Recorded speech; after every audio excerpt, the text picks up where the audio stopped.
ഇറച്ചിക്കൂടിയുടെ വില സംസ്ഥാനത്ത് റെക്കോർഡിലേക്ക് കടക്കുന്നതിനിടെ പച്ചക്കറിയുടെ വില ചാലക്കമ്പോളത്തിൽ എന്താണെന്ന് അറിയാനാണ് ഞങ്ങൾ കമ്പോളത്തിലേക്ക് എത്തിയിരിക്കുന്നത്. പക്ഷേ കൗതുകമുണർത്തുന്ന പല കാഴ്ചകളുണ്ട്. മലയാളികളായ ഉപഭോക്താക്കളെക്കാൾ കൂടുതൽ ഇതര സംസ്ഥാന തൊഴിലാളികളാണ് ഈ ചാലക്കമ്പോളം അവധി ദിവസങ്ങൾ ഉൾപ്പെടെ കീഴ്പ്പെടുത്തുന്നത്. അല്ലെങ്കിൽ അവരാണ് ഏറ്റവും കൂടുതൽ സാധനങ്ങൾ വാങ്ങാൻ ഇപ്പോൾ ഇവിടേക്ക് എത്തിക്കൊണ്ടിരിക്കുന്നത് എന്ന് കൃത്യമായി കച്ചവടക്കാർ തന്നെ നമ്മളോട് പറയുന്ന ഒരു സാഹചര്യമാണ്. ഓണം അടുത്തു വരികയാണ്. അതുകൊണ്ട് പച്ചക്കറികളുടെ വില, പൊള്ളുന്ന വില സാധാരണ വർഷങ്ങളിലെ പോലെ ഇത്തവണയും അങ്ങനെ തന്നെ ഉണ്ടാകുമോ എന്നതാണ് ഏറ്റവും കൗതുകമുണർത്തുന്ന കാര്യം. ചേട്ടാ, തക്കാളിക്ക് എന്നാ വില? തക്കാളി കിലോ 25 രൂപ. കിലോ 25. കൂടിയോ കുറഞ്ഞോ? കുറഞ്ഞുകൊണ്ടിരിക്കണം. എല്ലാ പച്ചക്കറി വില കുറവ്. അല്ല, ഓണം എടുക്കുമ്പോൾ സാധാരണ കൂടുതൽ. ഓണം തൊട്ടടുത്ത് വരുമ്പോൾ നിങ്ങൾ പേട്ടി എടുക്കണം. ഇപ്പം പേട്ടി എടുത്ത് നിങ്ങൾ ആൾക്കാരെ ബുദ്ധിമുട്ടിക്കില്ലേ? ഓണ സമയത്തിൽ എന്ത് വില അപ്പം അനലിക്കണം. ഇപ്പൊ വില കുറയാണ്. ഇപ്പൊ നിങ്ങൾ എന്ത് അനലിച്ച് ചെയ്ത് പോണ ഓണ സമയത്തിൽ ഒരാഴ്ച മുമ്പ് നിങ്ങൾ വരണം. അപ്പൊ ഈ കമ്പളമാണ് നിങ്ങൾ പറയാൻ വരെ.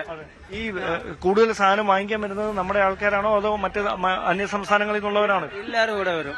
ಇಲ್ಲ ಚಾಲ ಕಂಪಳಲ್ಲಿ ಎಲ್ಲ ಬಂಗಾಳಿ ಅವರು ಮರಾಠಿ ಅವರು ಗುಜರಾತ್ ಅವರು മലയാളീസ് തെലുങ്കീസ് എല്ലാവരും പിന്നെ ഇപ്പൊ ഉള്ളതിലെ ഏറ്റവും വിലയുള്ള ഏതിനാണ്? ഒന്നും വിലയില്ല. സവാളക്ക് എന്നാ വില? സവാള കിലോ ചെറുത് 30 രൂപ, 2 കിലോ 50 രൂപ വയ്ക്കുന്നു. നല്ല സവാള 35 രൂപ വയ്ക്കുന്നു. 35 രൂപ. ഇനി വില കൂടുന്നത് ഓണം അടുത്തേ കാണുള്ളൂ. ഓണം പണ്ടാണ് ഓണം. ഇപ്പൊ ഓണം യാരും ഉണ്ടാക്കുള്ള. സാറുടെ വീട്ടിൽ ഓണം ഉണ്ടാക്കോ? ശക്തി ഉറക്കോ? സാറുടെ വീട്ടിലെ ശക്തി ഉറക്കോ? ഓണം വയ്ക്കോ? ഓണശക്തി വയ്ക്കോ? വീട്ടില് കുറച്ച് വിഭവങ്ങൾ. സാറ് വീട്ടിലെ ഓണശക്തി വയ്ക്കോ? കുറച്ച് വിഭവങ്ങൾ വെച്ചു. ഇപ്പോൾ കുറച്ച് വയ്ക്കുമ്പോൾ വില കൂടില്ല. ഇച്ചിരി നോർമൽ വിലയേ കാണുള്ളൂ. സാധനം ഒരുപാട് നിങ്ങൾ വേഞ്ചാൽ വില കൂടും. സാധനം കുറച്ചിട്ട് വാങ്ങിയാൽ പോണോ വില കൂടുതലല്ലോ. അതാണ്.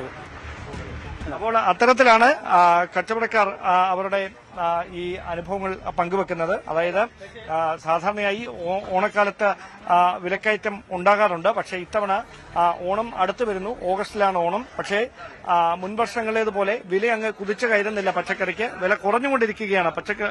തക്കാളിക്ക് 1 കിലോയ്ക്ക് 25 രൂപ, സവോള 30 രൂപ എന്നൊക്കെ പറയുമ്പോൾ സാധാരണക്കാരായ ആളുകളെ സംബന്ധിച്ച് വളരെ ആശ്വാസം നൽകുന്ന വാർത്തയാണത്. പക്ഷേ എപ്പോഴും ആ വില അങ്ങനെ തന്നെ ആയിരിക്കില്ല എന്നതാണ് വസ്തുത.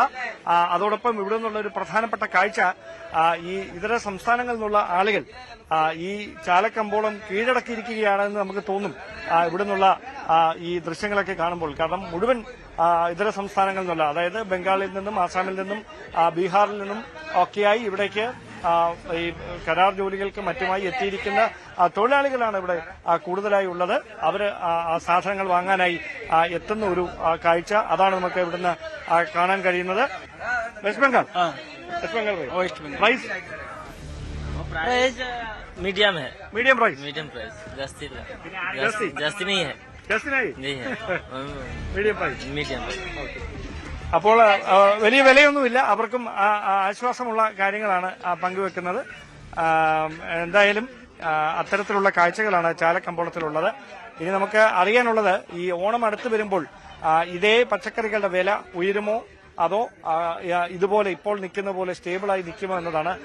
ഓണത്തിന് വില കൂടിയാലും കുറഞ്ഞാലും പച്ചക്കറികൾ ഒഴിവാക്കിക്കൊണ്ട് ഒരു സദ്യയെപ്പറ്റി മലയാളികൾക്ക് ചിന്തിക്കാനേ കഴിയില്ല. അത് എല്ലാ കാലത്തും അങ്ങനെയാണ്. ഇത്തവണയും അങ്ങനെ തന്നെയാണ്. മഴയുടെ ലഭ്യതയിലുള്ള കുറവ് പച്ചക്കറിയുടെ വരവിനെ ബാധിക്കുമോ എന്ന ആശങ്കയൊക്കെ ഒരു കോണിലിങ്ങനെ ഉയരുന്നുണ്ട്. പക്ഷേ അത് അങ്ങനെ ബാധിക്കില്ല.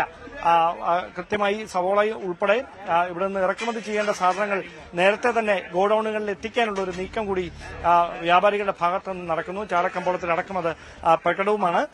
എന്തായാലും പച്ചക്കറിയുടെ വില കഴിഞ്ഞ ആഴ്ചത്തേക്കാൾ കുറഞ്ഞിരിക്കുകയാണ് ഇപ്പോൾ. പക്ഷേ അത് അടുത്ത ആഴ്ച അങ്ങനെ തന്നെ ആകുമോ എന്ന് പറയാനാവില്ല. അതാണ് നിലവിലെ സ്ഥിതി എന്നാണ് കച്ചവടക്കാരും വ്യക്തമാക്കുന്നത്. ക്യാമറമാൻ സി വിനോദിനൊപ്പം ഡാൻ കുര്യൻ, ന്യൂസ് 18. കൂടുതൽ വാർത്തകൾക്ക് news 18 Keralam YouTube channel subscribe ചെയ്യുക.